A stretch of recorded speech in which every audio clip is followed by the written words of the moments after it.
can become the active agents of change. Our vision is to establish ourselves as the premier radio network with relevant programming across the beloved community, connecting people through shared experiences and collective power for lasting impact beyond these challenging times.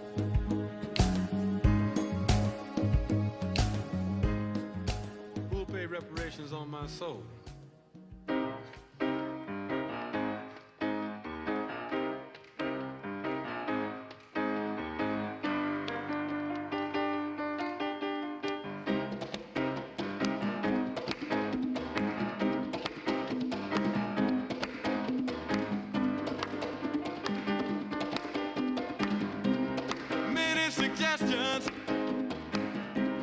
Documents written, many directions for the aid that was given. They gave us pieces of silver and pieces of gold. Tell me who'll pay reparations on my soul. KBLA Talk 1580. Little Gil Scott Heron for you today. Who will pay reparations for my soul? And I'm so delighted to have with me in studio a reparations advocate and educator, vice president of the Los Angeles Reparations Advisory Commission, appointed by former Mayor Eric Garcetti, president and co-facilitator of the National Assembly of American Slavery Descendants, and the founding steering member of the Coalition for a Just and Equitable California. Khansa Jones-Muhammad, a.k.a. Friday Jones, welcome to the studio. Thank you. Yes, you can see us. We're on the YouTubes at KBLA 1580 on YouTube. So glad to see you. You too. It is really a busy time for reparations. You know, it is. We have a federal effort, and there is a joint move right now to push the president for an executive order, and the National Assembly of American Slavery Descendants have been pushing for that since he stepped into office, since 2020. I think there's more coalition building around it. There is certainly HR 40, which has been in Congress since I was in high school, actually. And, you know, our organization also wrote something we call Bill 1865, which has some modifications to HR 40. And at this point, I think there really does need to be sort of like a coalescing of the people who believe that an executive order should happen. There are some reasons why you might not want to go the executive order route because, you know, another president could come into term and just remove it. And the president can't appropriate funds for a commission. Right. That's like the big one. And coming from what we learned in AB3121 and advocating with Dr. Shirley Weber for that bill and for that to happen, you know, you do have to decide which game is better, the long game going through Congress or through Senate or the presidential order. But it's been a long time coming.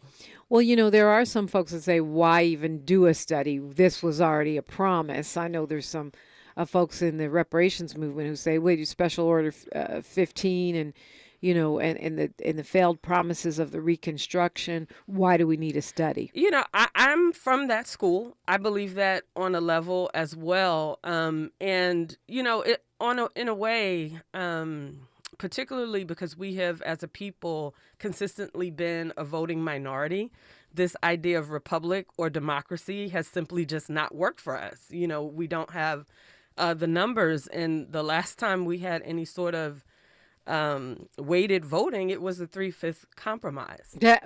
Well, yeah, the other thing is we're undercounted by the census and we don't have representation because D.C. is not a state and you only get 2 senators per state, no matter how many folks are there, which means that even when we vote above our weight class, which we often do, we don't see the results because the system is rigged. And specifically, I feel like it was rigged to prevent our numbers from having the impact they should on this nation. I agree with you 110%. I don't talk about this often, but I do believe that ethnic minorities actually deserve some sort of weighted voting system. Interesting. If the dominant class has, 300 million some odd people, and then you have these other populations and ethnicities, and I'm not just talking about, the descendant community, but you have these other populations. I think there should be some equalization to the voting process, and it should happen every year we do the census, even with the undercount, weighted based on who's showing up to say that I'm here. Interesting. Now, that would be massively controversial, of course. But, I mean, here's the thing. I feel like it's the opposite of a weighted vote that's going on now. Not just what I just outlined as far as the filibuster and the lack of direct democracy. I didn't even mention the Electoral College, but voter suppression. Right.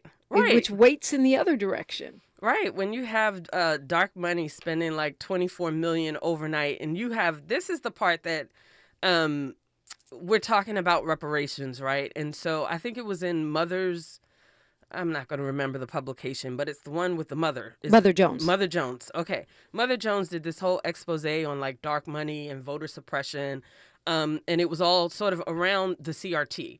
And they accumulated all this money, but they also got people to call these politicians that were running for office and said, if you in any way support this education, and this idea of CRT, which is a high level, college level way of teaching, we are going to vote against you. And they got people across the country. To me, it's not so much the money that was raised, but they got the people to make these calls, to threaten these officials, to say, we're not going to vote for you. And these people got in office, and that's why we saw this massive CRT, like anti-CRT kind of campaign. And it worked very well. And they didn't have to go through the court system. They just used capital to move policy. And I think when it comes to galvanizing, for us as a descendant community, whether we have the funding or not, we've got to galvanize in the same way. We've got to make the same kinds of threats and come through. Okay, well, hadn't planned to get into this right here, but since you bring it up, we have not always been, and I'm talking about from the maybe not the reparations movement that was going on during our enslavement, but in the modern era, and by modern I'll go back to the 60s to now, we haven't always been super united as advocates of reparations. Isn't that part of galvanizing power, especially without the massive kinds of dollar investments of convenient billionaires? Well, yeah. I mean, convenient billionaire in Congress. Burgess, what's the football player? Burgess Owens, I think his name is, and he is he's either a senator or a congressman from Utah, I believe, and represents like 0 black people. But he's the guy who had like the American dream come through. Very athletic, made his way to the professional NFL league. And he's anti-reparations. And when the HR 40 hearing did happen, I think that was I think it might have been 2019 or 2020. It finally made it to like a judicial committee, and it finally like went somewhere after all this time of being reintroduced. Burgess Owens, Florida. He was the person who actually came in and was against, like at the hearing, he was against reparations. And so when you have someone, and he comes from the South, like my family's from the South, and I kind of have this different compassion for people who know that their people are from the South. He's from the South, he talks about how his family made it, and we have all this bootstrap-ism, I think that's built into our theology, because we come from the Christian church, we come from the AME, we come from the Baptist, we come from the Kojic, Jesus is everywhere, we go to church on Sundays. That's a prevailing ideology. The man is supposed to, by the sweat of his brow, it's kind of instilled in us, that idea of bootstrap-ism, but you can't be like an outlier, like he is, and then come out against reparations. Outlier is a nice way of saying. Yeah, you can't. Yeah, you can't be an outlier, right? And then you got people in the Mississippi Delta. You got, Katrina was a real thing, and people were so displaced, and you could just see the abject poverty. You can't have these places and not have a plan. And we got to have a plan because Reconstruction failed. Full stop. And we're going to talk about what that plan looks like on the city, state, on the federal. We started there, but you are actually working on this in the city of Los Angeles within a state that has a reparations task force. And, of course, we'll address this recent polling and what it means. The Californians don't want to give you your money. KBLA Talk 1580. KBLA Talk 1580 is an intervention. When we come forward, includes you. KBLA Talk 1580, turning pain into power. Some days I cover up because of my moderate to severe plaque psoriasis. Now I'm hitting the road with clearer skin thanks to Skyrizi, Risankizumab Riza, a prescription-only 150 milligram injection for adults who are candidates for systemic or phototherapy. With Skyrizi, 3 out of 4 people achieved 90% clearer skin at 4 months. And Skyrizi is just 4 doses a year after 2 starter doses. Don't use if allergic to Skyrizi. Serious allergic reactions and an increased risk of infections or a lower ability to fight them may occur. Before treatment, your doctor should check for infection and tuberculosis. Tell your doctor if you have an infection or symptoms such as fever, sweats, chills, muscle aches, or cough, or if you plan to or recently received a vaccine. Thanks to Skyrizi, there's nothing on my skin, and that means everything.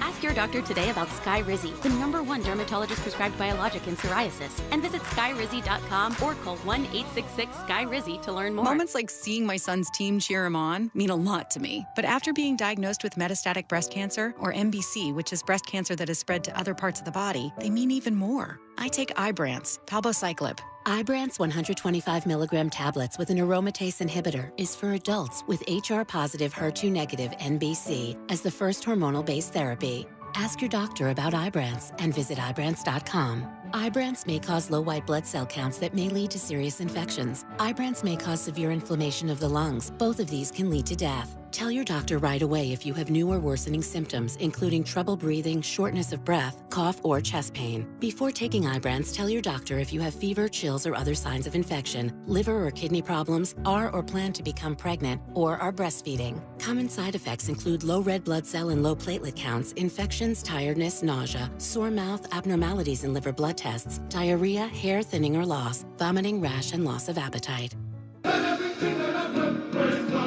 Extended Family Outreach Ministry presents Praise Fest 2023, Worthy to be Praised Conference and Concert, September 23rd, 10 a.m. to 6 p.m. at the Redondo Beach Performing Arts Center. Morning worship, keynote address, and conference featuring women in creative arts ministry and leadership sharing our stories, His glory, giving all praise, honor, thanksgiving, and glory to God. Don't miss the afternoon Stand Up and Sing Praises concert with the Katinas, gospel singer Babby Mason, 3 daughters, and Kevin Click. That's Praise Fest 2023, Worthy to be Praised Conference and Concert, September 23rd, Redondo Beach Performing Arts Center. For more information and tickets, go to PraiseFest 2023 at Eventbrite.com. Plus, for the next 48 hours, use promo code KBLA48 to get your tickets free. You do not want to miss this day of praise. That's PraiseFest 2023 at Eventbrite.com.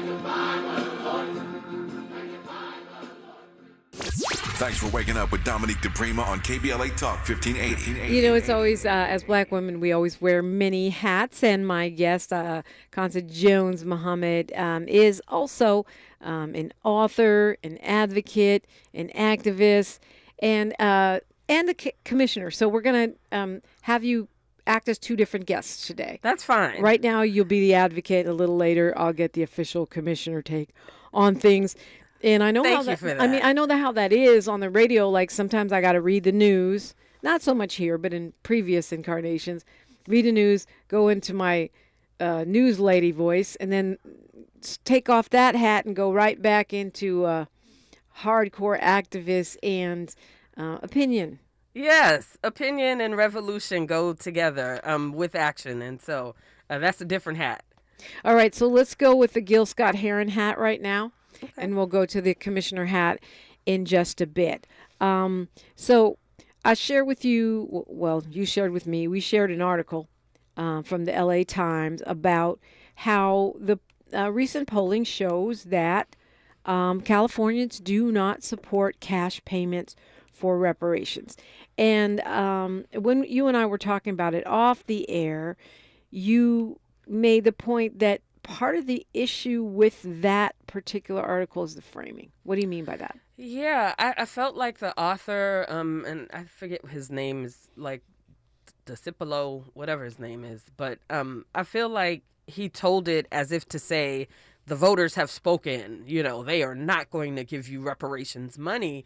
But when you kind of delve into the details of the article, it expressed the fact that voters support reparations, actually. They support initiatives. And one thing I thought was interesting, and it all gets into the polling and the question and how things are approached.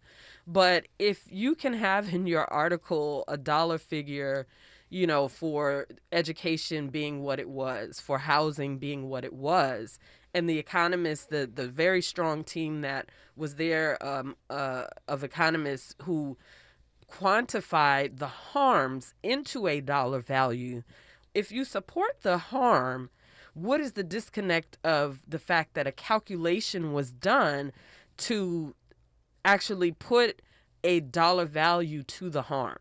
And I think that to me requires voters to do some sort of reflection, because I think the reflection has to come from the person taking the survey, right? We understand the state had some challenges with its communications effort.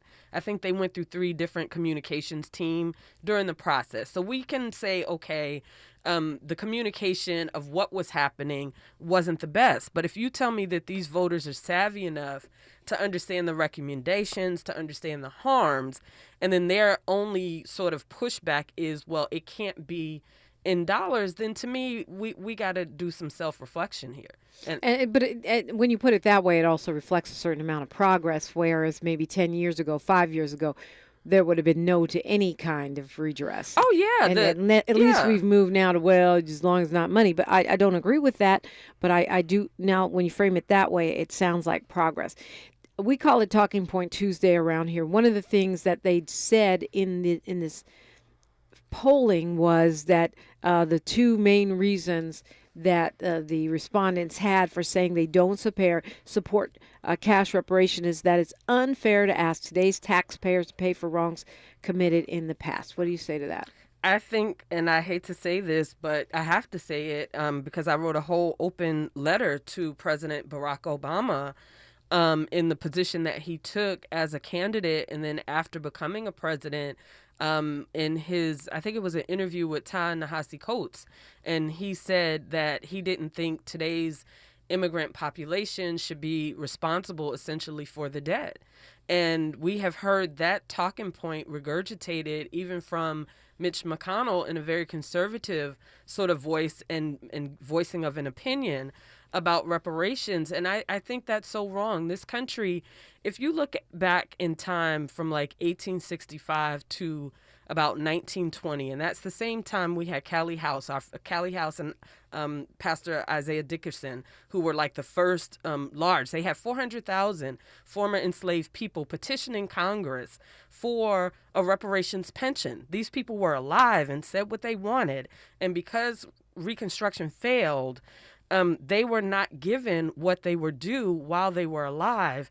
And at the same time, during that same window of time, we had 26 million European immigrants allowed into this country and turned into citizens of the United States. But they, despite their challenges that might come along with immigrating to any country, those people were essentially able to assimilate into whiteness.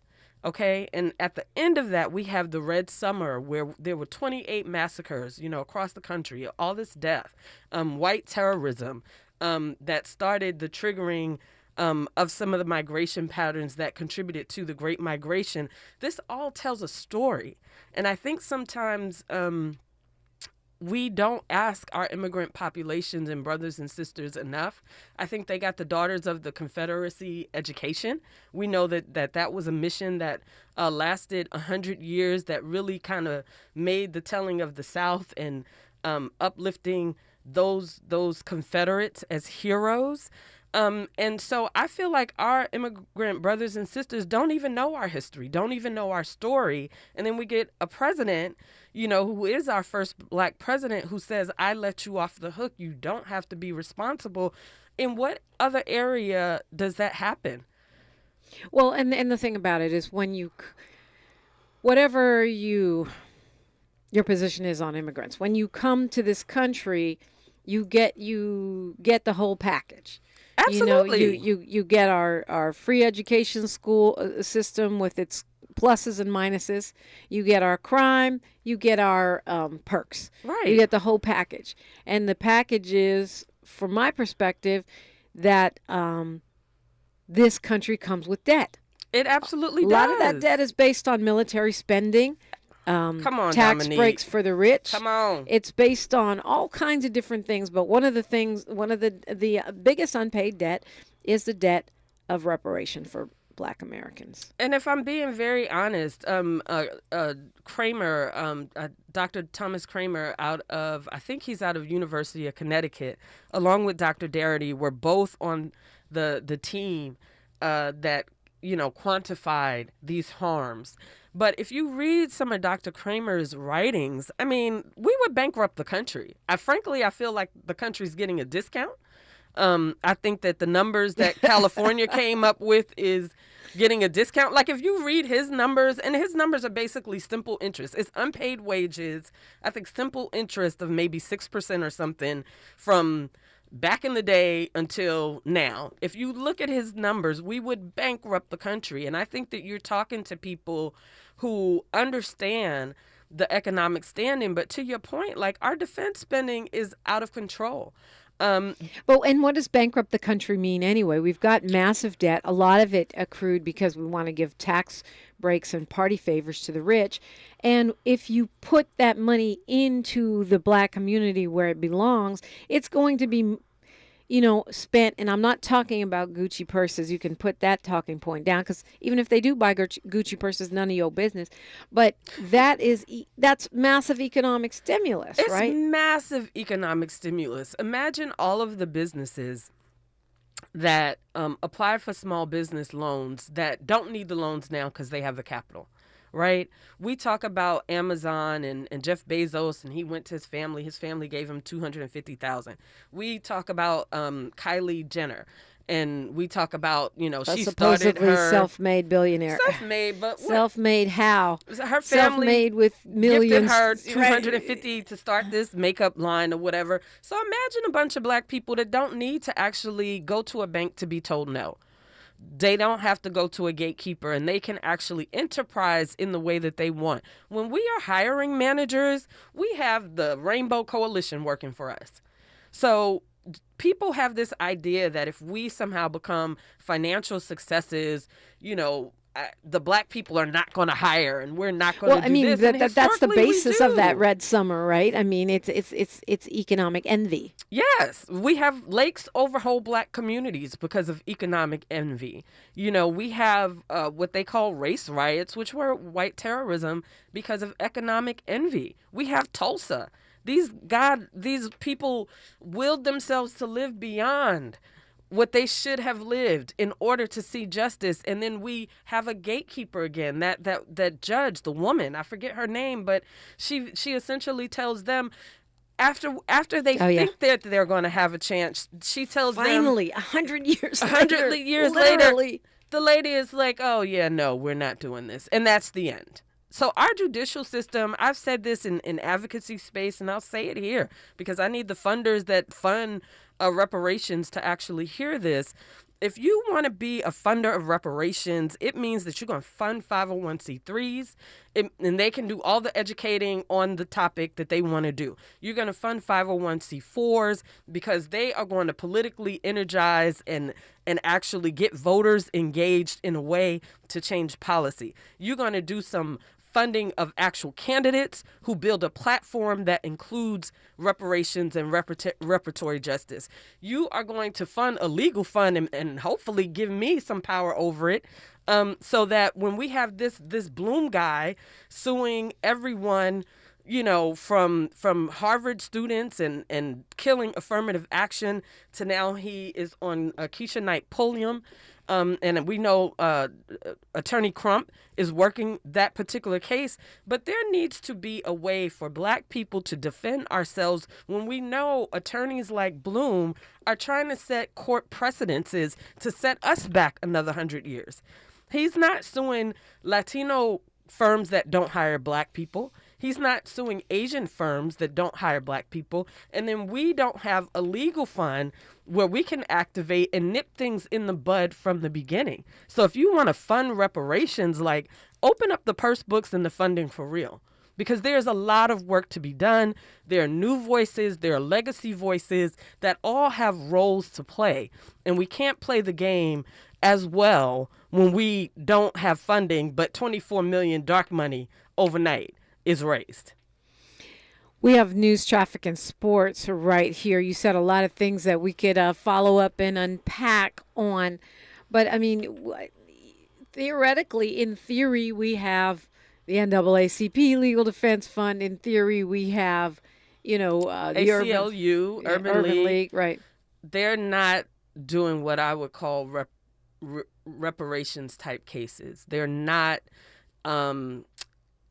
American Freedmen Law has been omitted from government books, but it's not been removed in a way where you can't use it. And we know that because, what is his name? Weather Channel. He went back to Byron Allen. Byron Allen used 1856, I think, civil rights law in his case. And so there's all this other bodies of law and things that we don't use to defend ourselves that it's time for us to use. And there are not attorneys necessarily that really are engaged with this modern reparations movement. I don't know where the Thurgood Marshall is, right? We have Camila Moore. She led the task force and she is an attorney, but where are the other attorneys? Continuing the conversation with Khansa Jones-Muhammad, talking reparations. You're invited in. KBLA Talk 1580. More of First Things First with Dominique DePrima when we come forward. I'm Mike Moore. Here's the latest from the Black Information Network. In Massachusetts, a Cape Cod teenager who is accused of committing a racially motivated attack appeared in Barnstable Superior Court Monday. John Sheeran, who is white, is charged with felony attempted murder and assault with a dangerous weapon for allegedly attempting to drown a black teenager on July 19th. Sheeran's attorney told the court he didn't intend to murder his friend and blamed the incident on reckless teen behavior. Hurricane Lee could become a Category 4 storm later today. The slow-moving Lee is currently out in the Atlantic, bringing rip currents to Florida and the Caribbean, but forecasters say it's unlikely to hit the East Coast. New England remains on alert as there's a small chance the storm could impact the region over the weekend. And that's the latest. I'm Mike Moore from your 24/7 news source, the Black Information Network and BINnews.com.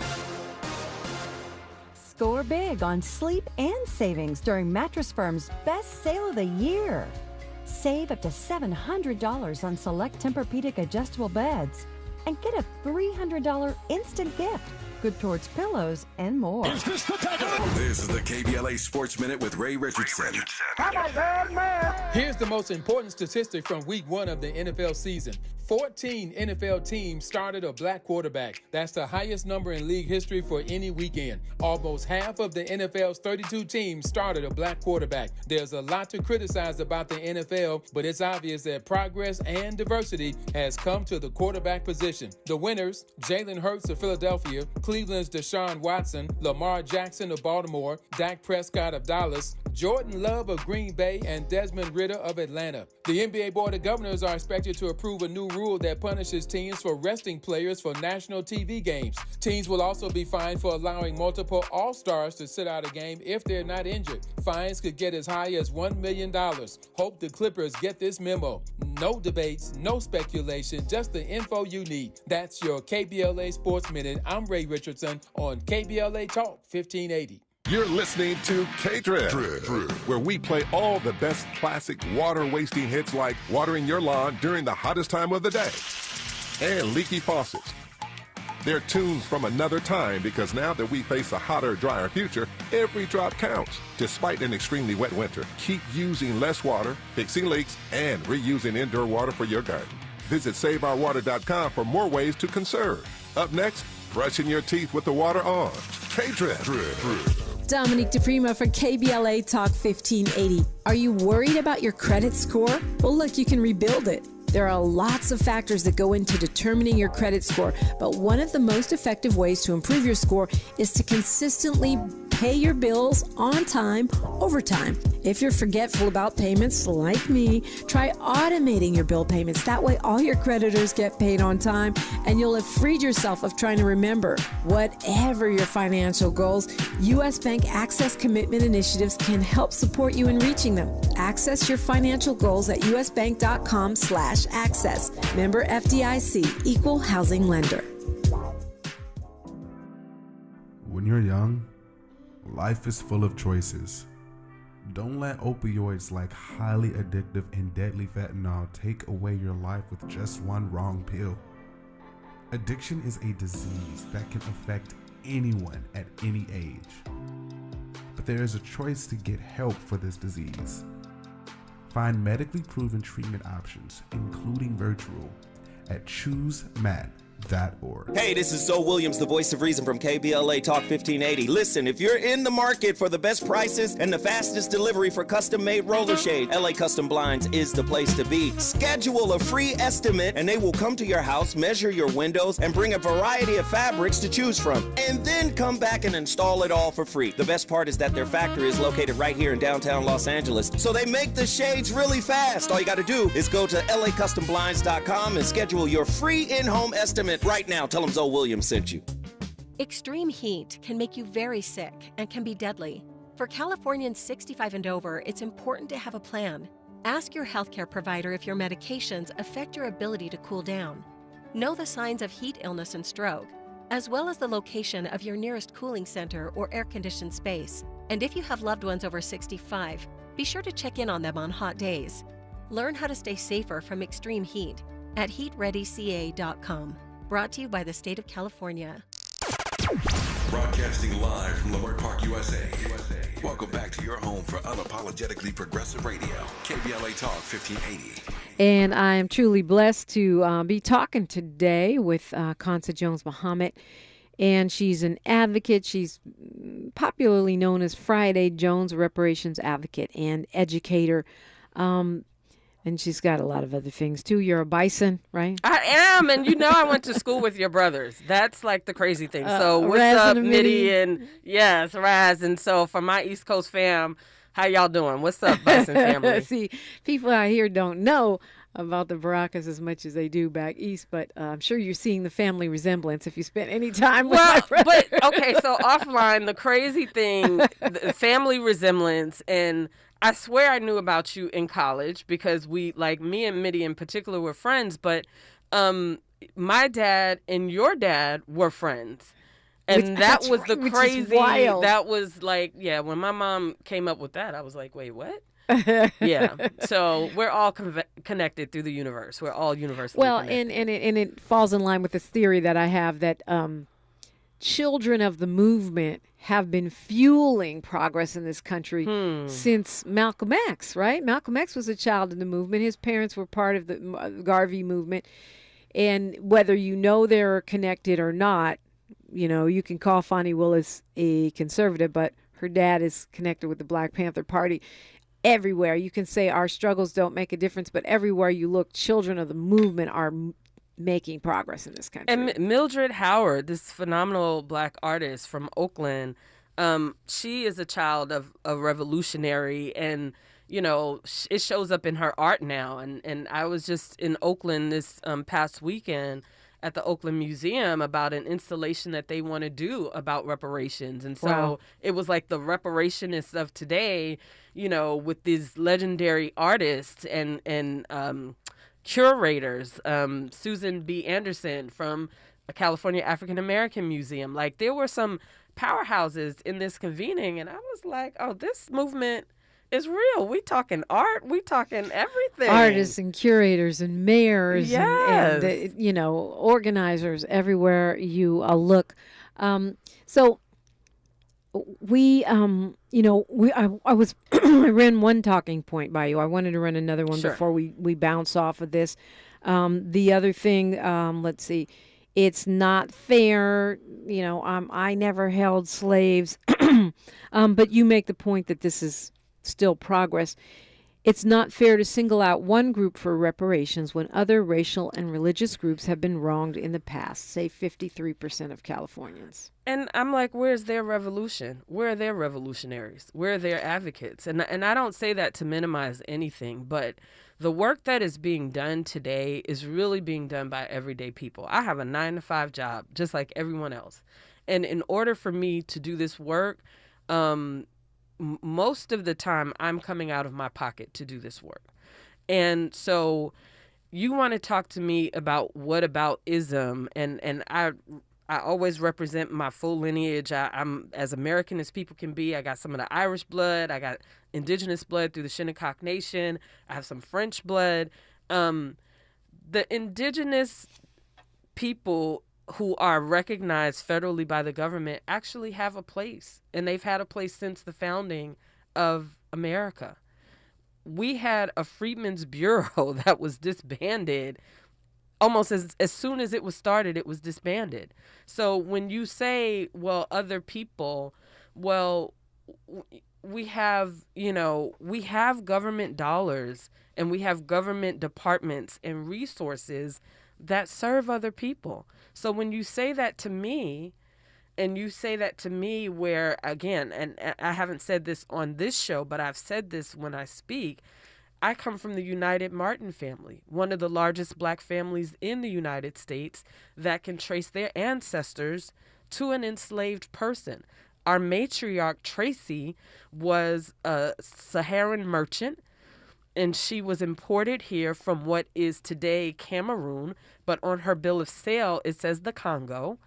And you're telling me that somehow that action, and her children were born into slavery. Our grandmother, Katie, the same Irish-owning family that fought in the Revolutionary War and became slave-owning farmers, enslaved multiple generations of that woman's children. So you're telling me that somehow that redress is not deserved because of other experiences?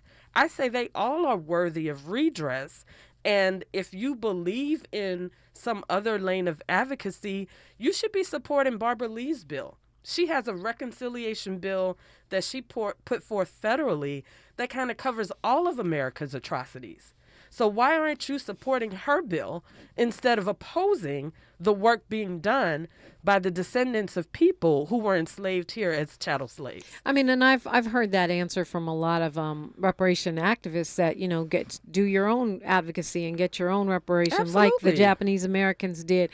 And I agree with that, but I also feel like that's just also not true. When you talk about 12 generations working without pay, when you talk about the kind of widespread genocide, when you talk about the massive kidnappings for the sole purpose of being exploited and enslaved, when you talk about the being less than human, there's no other group of people in this country that have been categorized as less than a person by the Constitution, for which it's been illegal to be educated and read. I mean, that's just I don't think that's a good argument for me. Even though I agree with you that if you have been harmed, you should seek your own redress. Let's go to Carlos calling us from Carson, California. Hi, Carlos.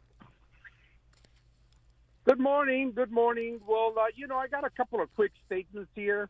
One is you were talking about immigration, and yes, I'm against this massive worldwide illegal and legal immigration because it's being manipulated by very powerful forces to deliberately destroy cultures, dilute sovereignty. Okay, it's a whole nother show for another day, Carlos, but bring me to the essence of how this connects to our conversation. Well, you guys were talking about it, but I want to go into your reparations thing. If you just give me another second, just to absolutely. My point. That's going to destroy borders and then lead to a world government. Now, by reparations, that's going to divide us even further. There's many groups that have been maligned. I've been maligned. I'm a Vietnam veteran, and I was led into Vietnam by false pretenses.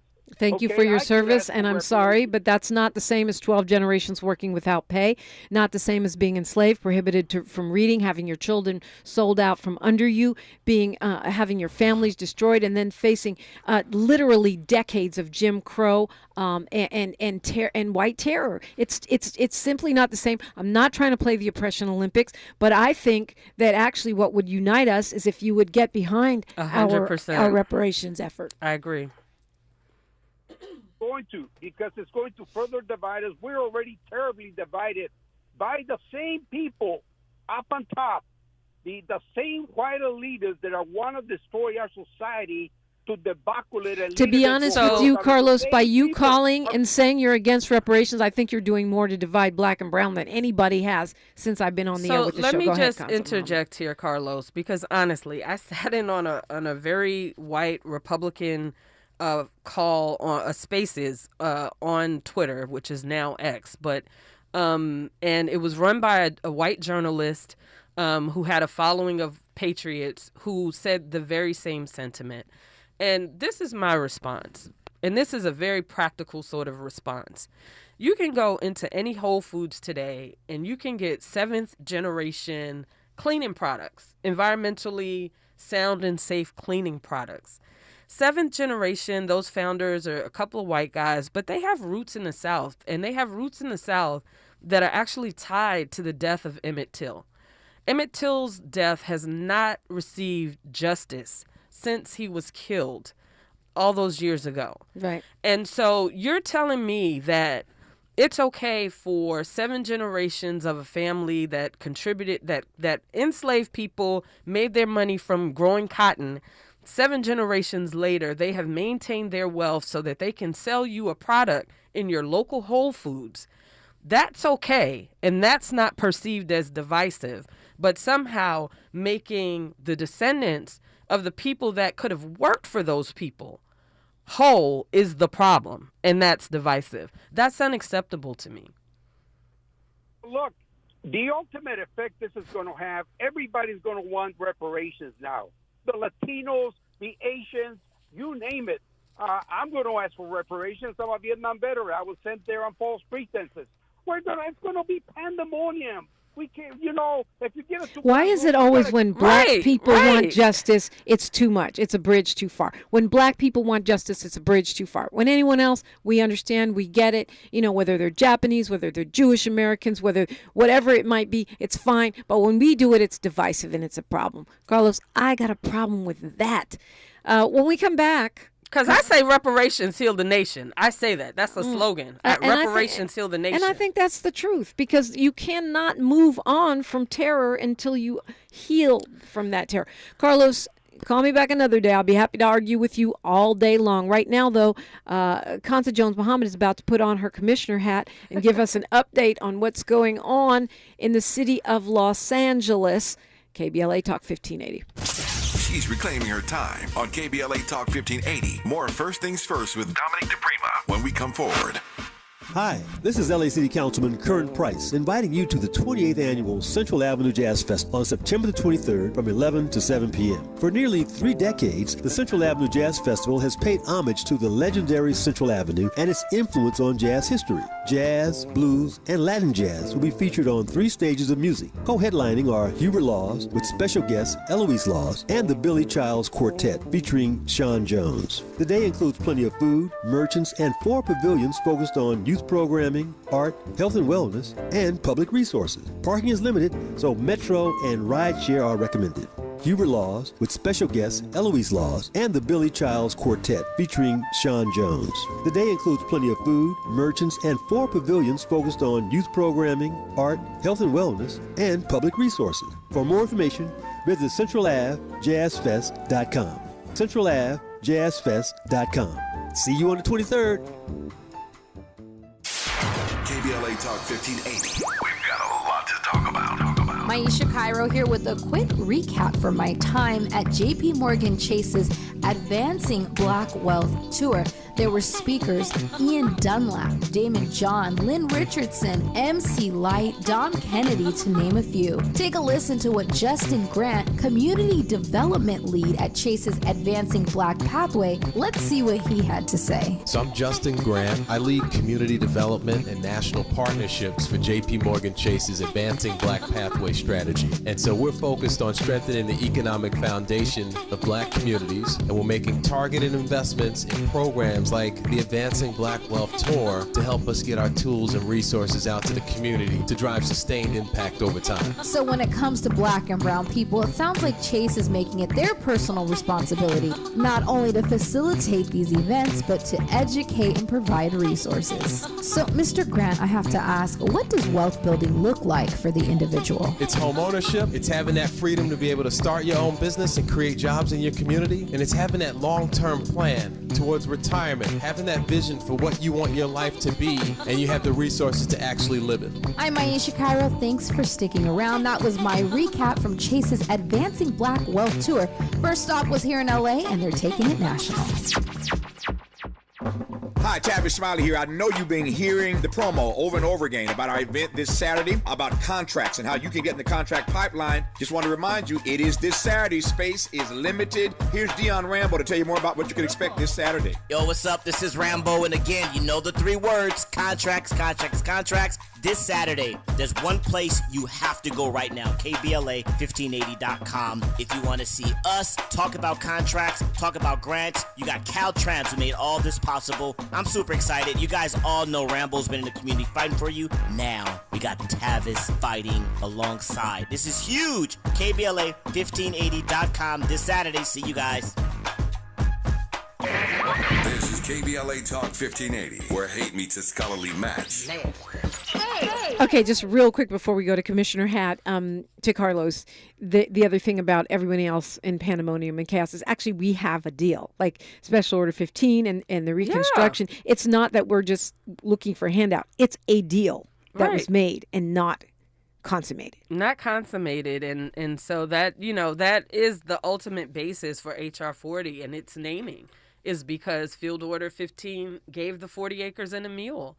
And there's historical record, and that's what I mean. Like, there's this idea that we don't have a leg to stand on, and I think Congress has failed, and it's time for Congress to step it up. So that's all I'm going to say on that.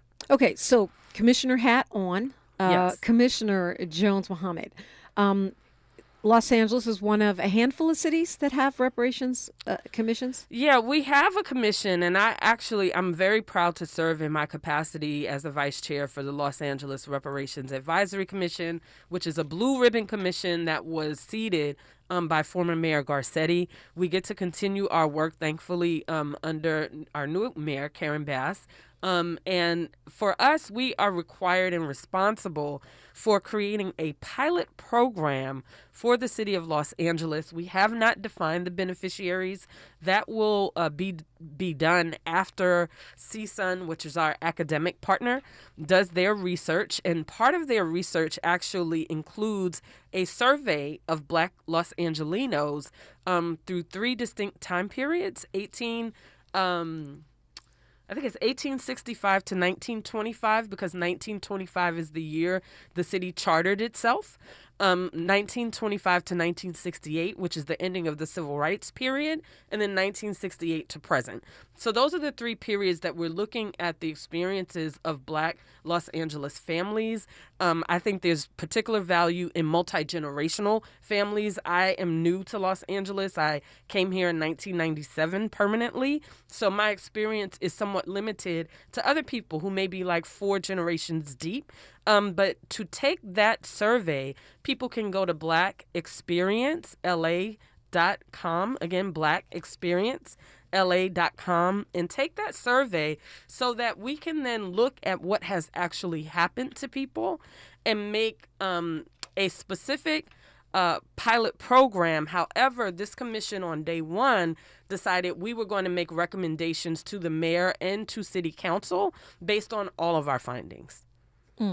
So again, there's an event on the 14th. The 14th, yes. Yeah. So on the 14th, and if you follow LA Civil Rights on social media, again, that's LA Civil Rights on social media, you can join in a session for the actual study to sort of take the survey in group, and that's going to be on September 14th at 10 a.m., 2 p.m., and 6 p.m. If you are not following them on social media, you can just go to the website Civil, and you spell it out CIVIL, and AND, Human Rights, HUMANRIGHTS, .LAcity.gov, and you can find out more information. But we had a session with what we call ambassadors in order to get them to tell their constituents about this survey. The People's Party did a very fantastic job in getting 24,000 respondents to LA City's budget to say, hey, this is how we would reimagine the city's budget. And we used the same approach by getting involved with different organizations who would commit to getting their constituents the information. And so to complement that, we're actually holding sessions to just help people through the survey, because it does take about 20 to 30 minutes. All right. When we come forward, I just want to, get your assessment of where we are and what you want to share with us from your official commissioner hat, what's going on in the city of LA, and how that is playing into the national and global momentum on reparations. KBLA Talk 1580. A safe place to go loud. A great place for progressive politics. KBLA Talk 1580. Hey, Dad, how do airplanes fly? What's in this box? Is this tree good for climbing? How are babies made? What does this thing do? Kids are curious about everything, including guns. Talking to them about gun safety in your home is a good first step, but you can do more. Always keep your guns locked, unloaded, and stored separately from ammunition. Safe gun storage saves lives. Learn how to make your home safer at endfamilyfire.org. That's endfamilyfire.org. Brought to you by End Family Fire, Brady, and the Ad Council. KBLA Talk 1580. We've got a lot to talk about. KBLA Talk 1580 reminding you that we keep us safe. The Center for the Pacific Asian Family was founded to help address domestic violence and sexual assault in the Asian and the Pacific Islander communities. The Center for the Pacific Asian Family's mission is to build healthy and safe communities by addressing the root causes and consequences of family violence and violence against women. They are committed to meeting the specific cultural and language needs of the Asian and Pacific Islander women and their families. CPAF's vision is of an Asian and Pacific Islander community that embraces healthy relationships and works in partnership with other communities to eradicate all forms of violence. To access services, volunteer, or for more info, visit nurturingchange.org. At KBLA Talk 1580, we believe everyone deserves to be safe. This is a community call to action from KBLA Talk 1580. Mom's early Alzheimer's diagnosis was hard to take. And when I left the oven on, we decided together that it was time to see a doctor and make a plan. Early detection gave us more time to seek out information and support as a family. If you or your family are noticing changes, it could be Alzheimer's. Talk about seeing a doctor together. For more information, visit alz.org/time to talk. A message from the Alzheimer's Association and the Ad Council. The conversation continues right now with Dominique DePrima on First Things First. It does, and we just got a few minutes before we pass the mic to Tavis Smiley. I want to thank you so much for coming into the studio, Khansa Jones-Muhammad. I want to dedicate today's show to Haj Hassan Ali Muhammad and Mary Baraka, our papas, who were friends, and they're probably over there somewhere consulting in the world of the ancestors. What do you want to leave us with this morning?